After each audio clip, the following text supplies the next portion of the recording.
तो स्वागत है आपका और एक जर्नी सीरीज में। ये सीरीज का 4th एपिसोड है और आज हम बात करने वाले हैं पावर स्टोन के जर्नी के बारे में और आखिर में कुछ फैक्ट्स डिस्कस करेंगे जिनके आंसर मुझे भी नहीं पता। तो शुरू करते हैं। पावर स्टोन सबसे पहले अपीयर हुआ गार्डियंस ऑफ द गैलेक्सी में, जहां हमें पता चला कि हजारों साल पहले एक सेलेस्टियल प्लैनेट डिस्ट्रक्शन के लिए पावर स्टोन को यूज किया करता था, लेकिन इसकी पावर की पोटेंशियल को देखते हुए कुछ कॉस्मिक बीइंग्स ने स्टोन की एनर्जी को एब्जॉर्ब करने का सोचा, लेकिन बदले में वो मारे गए।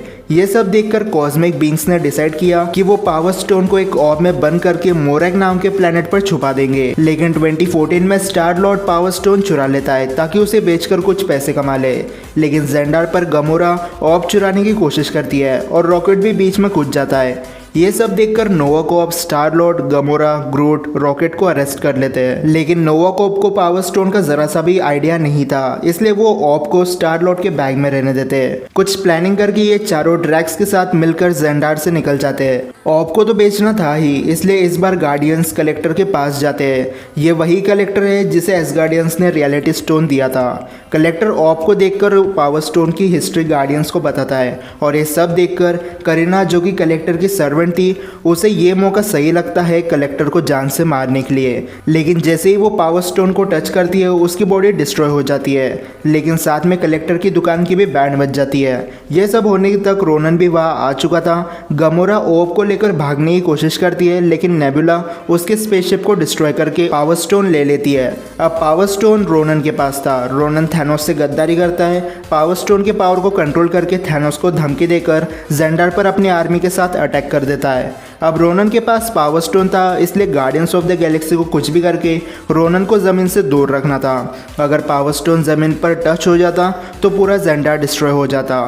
काफ़ी स्ट्रगल करने के बाद गार्डियंस रोनन के शिप को डिस्ट्रॉय कर देते हैं, लेकिन रॉकेट के बनाए वेपन से ड्रैक्स रोनन का कॉस्मिक रॉड तोड़ देता है और इससे पहले रोनन कुछ समझ पाता, स्टार लॉर्ड पावर स्टोन को अपने हाथ में पकड़ लेता है। स्टार लॉर्ड आधा सेलेस्टियल था, इसलिए उसकी बॉडी ने कुछ समय के लिए पावर स्टोन की पावर को होल्ड कर दिया, लेकिन जब सारे गार्डियंस असेंबल हुए तब जाकर उन्होंने परफेक्टली पावर स्टोन को कंट्रोल किया और रोनन को डिसइंटीग्रेट कर दिया। इसके बाद गार्डियंस नोवा कॉर्प्स को ऑर्ब दे देते हैं और अपने अगले मिशन की ओर चल देते हैं। साल 2018 में थैनोस थॉर और एसगार्डियंस पर अटैक कर देता है। थैनोस लोकी को मारकर थॉर की स्पेसशिप डिस्ट्रॉय कर देता है। जब गार्डियंस थॉर को रेस्क्यू करते हैं तब उन्हें पता चलता है कि थैनोस ने एक हफ्ते पहले जेंडर तबाह करके नोवा कॉर्प से पावर स्टोन ले लिया है।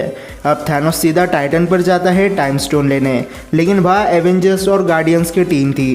थैनोस ने इस बैटल में कई बार पावर स्टोन का यूज़ किया। फर्स्ट टाइम खुद को डिफेंड करने के लिए गार्डियंस को नॉकआउट किया, प्लैनेट को डिस्ट्रॉय किया, डॉक्टर स्ट्रेंज के मिरर डायमेंशन को डिस्ट्रॉय किया और आयरन मैन पर भी पावर स्टोन से अटैक किया था। लेकिन टोनी के जान के बदले थैनोस टाइम स्टोन लेकर वहां से चला जाता है। बैटल ऑफ वकांडा के टाइम पर थैनोस ने कई बार पावर स्टोन का यूज़ किया और जब थॉर ने थैनोस पर स्टॉर्म ब्रेकर फेंक के मारा तब भी थैनोस ने पावर स्टोन का यूज़ किया था, लेकिन स्टॉर्म ब्रेकर के सामने इन्फिनिटी स्टोन्स फेल हो गए। अब थैनोस स्नैप कर चुका था और अपने गार्डन में जाकर थैनोस ने पावर स्टोन की पावर से ही उसे डिस्ट्रॉय करके रख दिया। एवेंजर्स को जब ये सब पता चला तब उन्होंने टाइम ट्रेवल किया और रोडी और नेबुला ने मिलकर स्टार लॉर्ड से पहले पावर स्टोन को चुरा लिया, लेकिन इस प्रोसेस में 2014 वाला थैनोस प्रेजेंट वाली नेबुला को किडनैप कर लेता है। थैनोस को एवेंजर्स के प्लान के बारे में पता चल जाता है और पास्ट वाला थैनोस प्रेजेंट टाइमलाइन यानी 2013 में आ जाता है। यहाँ पर काफ़ी स्ट्रगल करने के बाद थैनोस को नैनो गॉन्टलेट मिलता है, लेकिन कैप्टन मार्वल थैनोस से गॉन्टलेट छीनने की कोशिश करती है।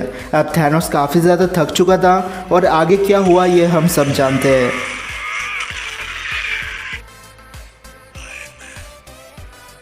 थैनोस के डिस्ट्रक्शन के बाद कैप्टन अमेरिका सारे इन्फिनिटी स्टोन्स को अपनी जगह पर वापस रखाता है। तो ये थी पावर स्टोन की जर्नी। अब अगर बात करें कुछ फैक्ट्स की, तो फर्स्ट फैक्ट ये है कि पावर स्टोन की पावर अनलिमिटेड है। तो क्या पावर स्टोन का विल्डर पूरे यूनिवर्स को एक झटके में ख़त्म कर सकता है या नहीं? सेकंड क्वेश्चन है कि थैनोस और थॉर दोनों ने पावर स्टोन को टच किया है, लेकिन ये दोनों कितने देर तक पावर स्टोन को पकड़ सकते हैं? लेकिन अब आप मुझे बताओ कि आपको पावर स्टोन की जर्नी कैसे लगी, और अगर आपको वीडियो पसंद आए होगी तो इस वीडियो को लाइक और शेयर करना बिल्कुल मत भूलना और चैनल को सब्सक्राइब करना इसी वीडियो देखने के लिए।